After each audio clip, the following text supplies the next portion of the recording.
హాస్పిటల్కి చేరిన 5 మినిట్స్ లోపల మనము ఈసీజీ తీసి చూడాల్సి ఉంటుంది. తర్వాత విదిన్ 1 అవర్ కంప్లీట్ ట్రీట్మెంట్ చేయాలి. ఈ ట్రీట్మెంట్ కంప్లీట్ అనేది 2 రకాలుగా ఉంటుంది.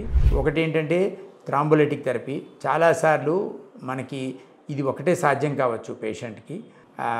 ఇమీడియట్గా వెసల్ని ఓపెన్ చేయడానికి బ్లడ్ క్లాట్ని లైజ్ చేసే ఒక మెడిసిన్ ఇవ్వడాన్ని థ్రాంబోలైటిక్ థెరపీ అంటారు.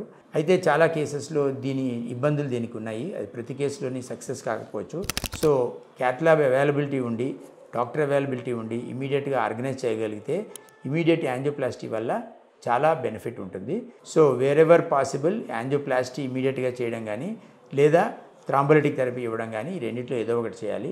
వెరీ రేర్గా ఈ రెండిట్లో ఏది అవసరం లేదు, మెడిసిన్స్ ఒకటి ఇస్తే సరిపోతుంది అని చెప్పడం ఉంటుంది. కానీ మెజారిటీ ఆఫ్ ది పేషెంట్స్లో మనం ఇమీడియట్ ట్రీట్మెంట్ చేయాల్సి ఉంటుంది. సో పేషెంట్ తనకు వచ్చిన సమస్యను తాను గుర్తించాలి, పేషెంట్ యొక్క రిలేటివ్స్ గుర్తించాలి. చాలాసార్లు ఇవాళ కూడా హైదరాబాద్లో చాలామంది అదేదో గ్యాస్ అనుకున్నానండి, గుండెలో మంట అనుకున్నాను, ఏదో ప్యాన్ ట్యాబ్లెట్ వేసుకున్నాను ఇట్లా చెప్తుంటారు. చాలా లేట్గా వెళ్తుంటారు హాస్పిటల్కి.